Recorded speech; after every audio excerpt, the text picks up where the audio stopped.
Pessoal, nós vamos resolver então agora as questões 83 e 84 da prova do vestibular FUVEST 2021, primeira fase, tá certo? Chama a atenção que é a prova V de Vitória, porque eles têm outras provas, né, com outras letras, mas na verdade é a mesma prova, né? Com as alternativas embaralhadas, não sei se eles chegam a embaralhar as questões também. Mas a prova que a FUVEST disponibiliza, para enfim, para ser feito download, né, que a gente utiliza, é a prova V, né? Mas na verdade todas as provas são iguais, com a diferença apenas de, né, enfim, alternativas e ou questões ali embaralhadas, tá certo? Mas é preciso ter em mente qual é a prova na hora de você conferir o gabarito oficial, tá bom? No caso aí é a prova V, tá certo? Dito isso, vamos lá então. Bom, as questões 83 e 84 estão relacionadas a esse enunciado aí, tá? Um dos indicadores de qualidade de mel é a presença do composto orgânico hidroximetilfurfural, abreviado HMF, formado a partir de certos açúcares, como a frutose C6H12O6. A tabela resume os teores de HMF permitidos de acordo com a legislação brasileira e de recomendações internacionais, né? Então, o teor aí permitido, o máximo permitido, né, para consumo ou para outro uso, se for o caso, né, é dado em miligramas de HMF por quilograma de mel, né? Legislação brasileira, se tiver até 40 miligramas de HMF por quilograma de mel, o mel é classificado como um mel de mesa, né? Pode ser utilizado para consumo humano direto.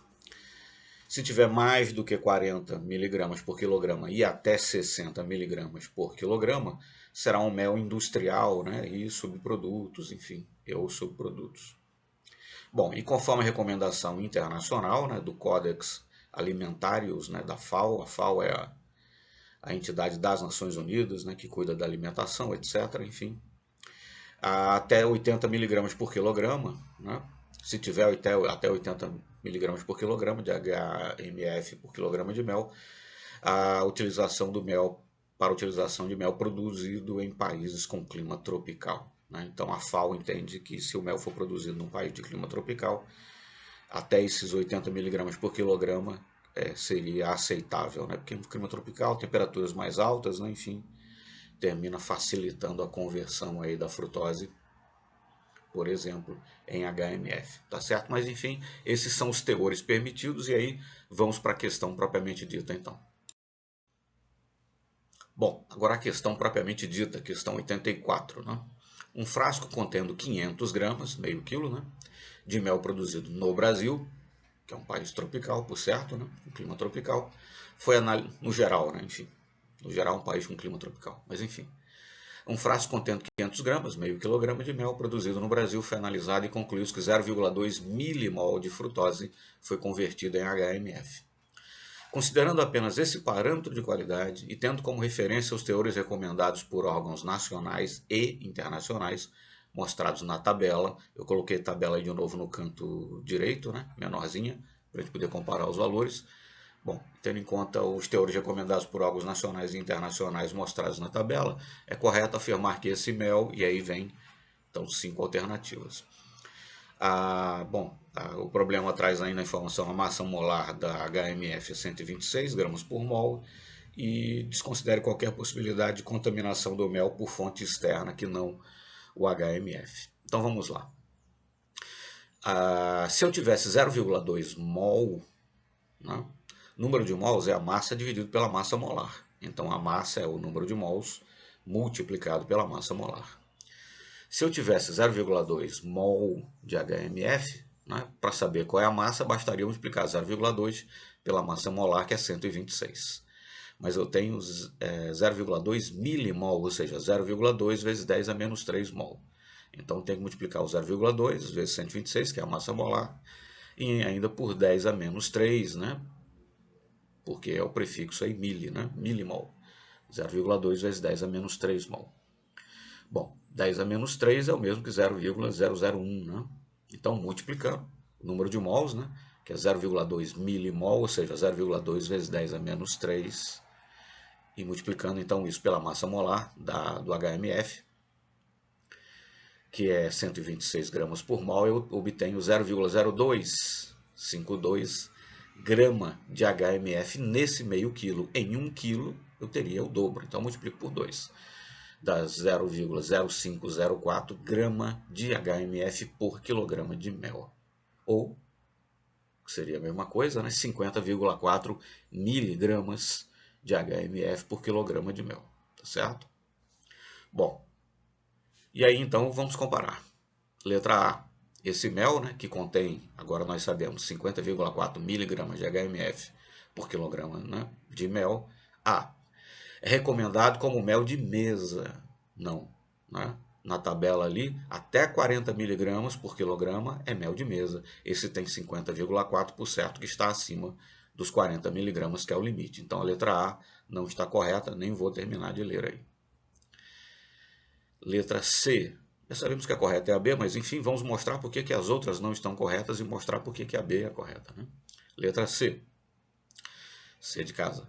Pode ser usado para fins industriais, sim, é verdade, né? Para fins industriais seria até 60 miligramas, ele tem 50,4, sim, pode ser utilizado para fins industriais. Pode ser utilizado para fins industriais, segundo a legislação brasileira, mas não deveria ser usado para nenhum fim, segundo a recomendação internacional. Não, segundo a recomendação internacional, com até 80 miligramas por quilograma, ele pode ser utilizado. Então, dizer que, de acordo com a recomendação internacional, de acordo com a legislação internacional, não poderia ser utilizado para nenhum fim, não é correto, né? Porque está abaixo dos 80 miligramas por quilograma. Letra D. Não pode ser usado nem como mel de mesa, nem para fins industriais, segundo a legislação brasileira. É falso, né? Não pode ser utilizado como mel de mesa, porque o limite é 40 miligramas, ele tem 50,4. Mas o limite para uso industrial é 60 miligramas, ele tem 50,4, então pode sim ser utilizado para fins industriais. Então afirmar que não pode ser usado nem como mel de mesa, nem para fins industriais é falso. E letra E. Não pode ser utilizado para qualquer aplicação, tanto segundo a legislação brasileira quanto segundo a recomendação internacional. Também não é verdade, né? Segundo a legislação brasileira, o limite para uso industrial é até 60 miligramas, então ele poderia. E segundo a legislação internacional, a legislação internacional é até mais permissiva, né? Enfim, permite até 80 miligramas por quilograma. Então, afirmar que não pode ser utilizado para qualquer aplicação, né, nem de acordo com a legislação brasileira, nem de acordo com a legislação internacional, por certo que é falso. Então, mostramos por que as alternativas A, C, D e E não estão corretas. Então, verifiquemos a alternativa B, né, que é aquela que é trazida no gabarito oficial, se realmente está correta. Bom, não pode ser utilizado como mel de mesa, é verdade que mel de mesa o limite é 40 miligramas, ele tem 50,4, mas pode ser utilizado para fins industriais, segundo a legislação brasileira. Sim, essa segunda parte da afirmação também é verdade. Para o uso industrial, o limite é 60 miligramas e ele tem 50,4, então, por certo, pode ser utilizado. Então, realmente, todas as afirmações que são feitas aí no enunciado da alternativa B estão corretas, realmente a alternativa B é a correta. Vamos então para a questão seguinte. Sim, eu inverti aqui a sequência das questões, tá, pessoal? Primeiro 84, depois 83, né? Achei que era interessante fazer o cálculo estequiométrico primeiro, enfim, né? Do que fazer essa questão que diz respeito aqui à reação orgânica ocorrida, tá certo? Mas enfim, agora então questão 83, né? Você tem aí então a reação de conversão da frutose em HMF, né? Tá certo? Enfim, e a pergunta é: nas setas, as setas em vermelho, as setas da questão, tá certo? Essas setinhas aí em verde, laranja e azul, fui eu que coloquei para ajudar aqui na explicação da questão, tá certo? As setas aí aqui o enunciado faz referência, são as setas em vermelho que aparecem aí na questão, mostrando, né? Mostrando qual substância ou grupo, se for o caso, é perdido em cada etapa, na etapa 1 e na perda 1 e na perda 2. Mas vamos lá. Nas setas, são mostradas as perdas de moléculas ou grupos químicos em cada etapa. Por exemplo, entre as etapas 1 e 2, ocorre a formação de uma molécula de água e a formação de uma ligação dupla entre carbonos. Então, de acordo com o esquema mostrado, as perdas indicadas como 1 e 2 correspondem a... Né? Então, vamos lá. Bom, se você comparar a fórmula, né, dos compostos intermediários aí, 2 e 3, né, fica fácil perceber que foi perdido o quê? Um grupo OH e foi perdido um átomo de hidrogênio. OH mais hidrogênio, então na verdade foi perdido aí uma molécula de água. Fica fácil perceber que essa perda 1, né, em algarismo romano aí, corresponde à saída de uma molécula de água. Perfeito? Comparando as fórmulas dos compostos intermediários 2 e 3. Ok? Por isso que tem aquelas setinhas verdes ali indicando, né, os grupos OH. Tá certo? É perdido um grupo OH e é perdido um átomo de hidrogênio, OH mais hidrogênio, então foi perdido uma molécula de água. Então a perda 1 é uma molécula de água, não há dúvida. Né? Então as alternativas aí B, por exemplo, né? D, né? Já podem ficar de fora, mas enfim, não vale nem a pena sair de alternativa em alternativa nesse caso. Vamos ver as duas etapas e determinar logo qual é a opção correta. Então, na perda 1, só comparando as fórmulas dos compostos intermediários 2 e 3, nenhuma dúvida que houve a perda de uma molécula de água. Perfeito? Já a perda 2, né, já fica um pouquinho mais capciosa, tem que prestar um pouquinho mais de atenção. Comparando a fórmula do composto intermediário 3 com a fórmula da HMF, nenhuma dúvida que foi perdido um grupo OH. Né? Mas o que acontece? Alguém poderia achar, então a perda 1 é uma molécula de água, ok, e a perda 2 é um grupo OH. Né? Então a alternativa correta seria a letra E, né? uma vez H2O e uma vez OH-. Mas percebam o seguinte, né? O composto intermediário 3 ele perde esse grupo OH. Sabemos que a valência do carbono é 4. Né? Esse átomo de carbono, então, deixa de formar uma ligação com um grupo OH e ele tem, então, que formar uma ligação dupla, nesse caso com um outro átomo de carbono. É esse átomo de carbono que está destacado ali naquela setinha azul, tá certo?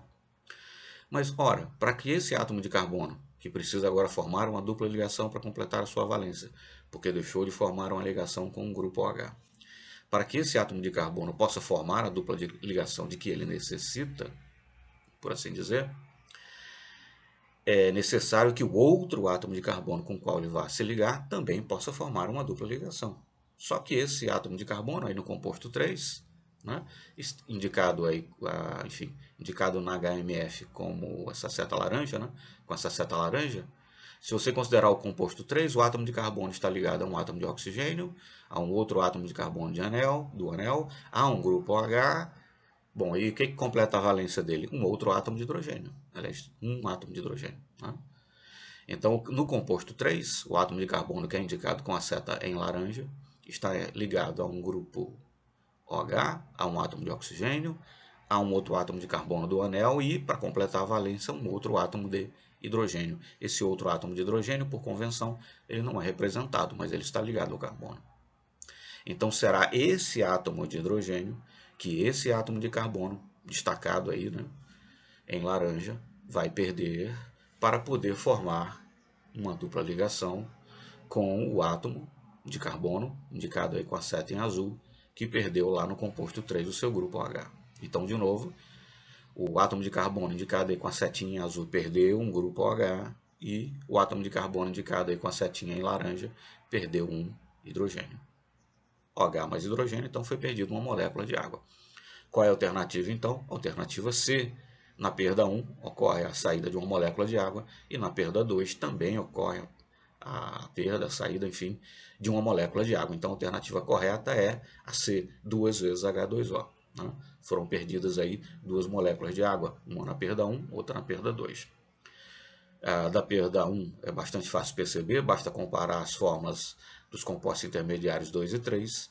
Já comparando a fórmula do composto intermediário 3 com HMF, né, é preciso ficar atento para o fato de que os átomos de hidrogênio, nesse tipo de representação, nesse tipo de fórmula, por convenção, eles não são explicitados. Né?